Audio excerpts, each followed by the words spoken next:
আরে বাহ, দেখো তো কে এসছে। প্রণব নিজে একজন ব্যাংকার ছিল। সে যদিও কোটিপতি ছিল না, তবে ভালোই টাকা পয়সা ছিল তার কাছে। দেখতেও সে যথেষ্ট স্মার্ট ছিল। সে অভিনবকে চিনত, কারণ অভিনব প্রায়ই ডেলিভারির কাজে এই ব্যাংকে আসত। যদিও চেহারায় অভিনবের কাছে সে কিছুই না, তবুও দুজনের মধ্যে একটাই পার্থক্য ছিল, টাকার।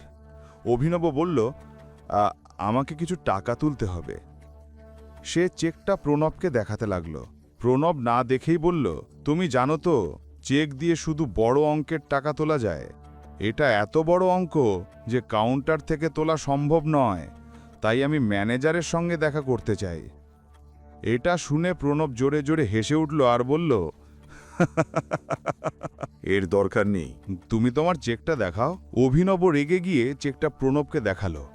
প্রণব না দেখেই সবার সামনে সেই চেক ছিঁড়ে ফেলল। অভিনব চিৎকার করে উঠল, তোমার মাথা খারাপ নাকি? সিকিউরিটি এসে ওকে টেনে বাইরে বের করে দিল।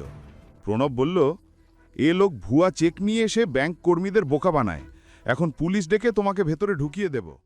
এখন অভিনব তার ছেঁড়া চেকের টুকরোগুলো মুঠোয় ভরে রাগে মুঠো শক্ত করে ফেলল। এতেই সিকিউরিটি গার্ডরা এসে তাকে চারদিক থেকে ঘিরে ফেলল। ছাড়ো আমাকে, ছেড়ে দাও। অভিনব গার্ডদের হাত থেকে নিজেকে ছাড়ানোর চেষ্টা করতে লাগলো, কিন্তু তারা কিছুতেই তাকে ছাড়ছিল না। এখানে কি হচ্ছে? এই আওয়াজ আর কারো নয়, বরং বলরাজের ছিল। সে দূর থেকেই অভিনবকে চিনে ফেলেছিল।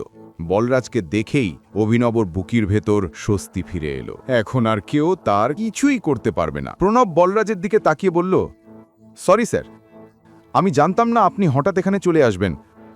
আমি তো শুধু এই লোকটাকে জালিয়াতি করতে বাধা দিচ্ছিলাম। বলরাজ অভিনবকে ওপর থেকে নিচে পর্যন্ত একবার ভালো করে দেখে গার্ডদের দিকে তাকিয়ে বলল, ছেড়ে দাও তাকে। এ কথা বলে সে ম্যানেজারের কেবিনের দিকে এগোলো এবং অভিনবকেও সঙ্গে আসার ইশারা করল। সে বলল, যদি এর কোনো দোষ থাকে তবে ম্যানেজারের জানা উচিত। তুমি যদি নিজের লেভেলে ব্যবস্থা নাও তাহলে ম্যানেজার হয়তো খারাপ মনে করবে। প্রণব মাথা নেড়ে সম্মতি জানালো। বলরাজ অভিনবকে কড়া চোখে দেখে আবার ইশারা করল ভেতরে আসতে। দুজন একসঙ্গে ম্যানেজারের বড় কেবিনে ঢুকল। ম্যানেজার তখন চেয়ারে বসে কম্পিউটারে কাজ করছিল। বলরাজ আর দৃষ্টি আকর্ষণ করার জন্য জোরে দরজা বন্ধ করল। হঠাৎ ম্যানেজারের চোখ দরজার দিকে গেল। সামনে বলরাজকে দেখে সে নিজের চেয়ার থেকে উঠে দাঁড়ালো। বলরাজ স্যার, আপনি এখানে? আমায় ডাক দিলেই তো আমি চলে আসতাম। বলরাজ তীক্ষ্ণ দৃষ্টিতে তাকিয়ে বলল, আসলে আমি অন্য কাজে এসেছিলাম, কিন্তু বাইরে যে কাণ্ড দেখলাম, আগে সেটা নিয়েই তোমার সঙ্গে কথা বলা দরকার মনে হলো। তুমি জানো, এ সাহেবকে? ম্যানেজার অভিনবের দিকে তাকালো। তার চোখ অভিনবের হাত হয়ে আঙুলের আংটিতে থেমে গেল। আংটির ওপর খোদাই করা সেই চিহ্ন দেখে তার মুখ হাঁ হয়ে গেল। বাবা, বাপ রে বাপ, এ তো টাইগার। এ আবার কে? অবাক হয়ে অভিনব বলল, এ ওই দলের অংশ, আর তুমি সেই দলের ক্যাপ্টেন টাইগার। এর আগে যে অভিনব কিছু বলতে পারে। ম্যানেজার তার পায়ে লুটিয়ে পড়ে বলল, টাইগার, আপনি এখানে কবে থেকে আছেন? আমি আপনার জন্য কি করতে পারি?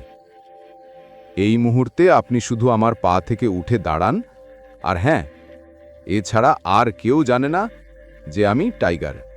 এ কথা শুনেই ম্যানেজার তড়িঘড়ি উঠে দাঁড়ালো এবং বলল, আপনাকে দেখে খুব ভালো লাগলো। এখন যেহেতু আপনি ফিরে এসেছেন, নিশ্চয়ই আমাদের এই বিপদ থেকে বাঁচাবেন। বলরাজ কঠিন কণ্ঠে বলল, ওসব তো হয়ে যাবে, কিন্তু আগে আপনাকে আপনার চাকরদের শিক্ষা দিতে হবে। নইলে যদি আমি শিক্ষা দিতে নামি তবে কি হবে আপনি জানেন। এরপর সে ম্যানেজারকে অভিনবের সঙ্গে যা ঘটেছে সব খুলে বলল। শুনে ম্যানেজারের রক্ত গরম হয়ে উঠল। ওদিকে যখন অভিনব আর বলরাজ ম্যানেজারের কেবিনে দাঁড়িয়েছিল, ঠিক তখনই অন্যদিকে সুইমিং পুলের ধারে এক বলিষ্ঠ লোক কালো চশমা পরে দাঁড়িয়েছিল। তার গলায় মোটা সোনার চেন, হাতে হুইস্কির গ্লাস, আর সে এক মেয়ের গাল সুহাগ করে স্পর্শ করছিল। হঠাৎ তার কানে পায়ের শব্দ এলো। দেখা গেল তার সেক্রেটারি দৌড়ে আসছে। সেক্রেটারি কাছে এসে বলল, স্যার, খবর এসেছে, টাইগার ফিরে এসেছে। এ কথা শুনেই লোকটা মেয়ের গাল থেকে হাত সরিয়ে নিল।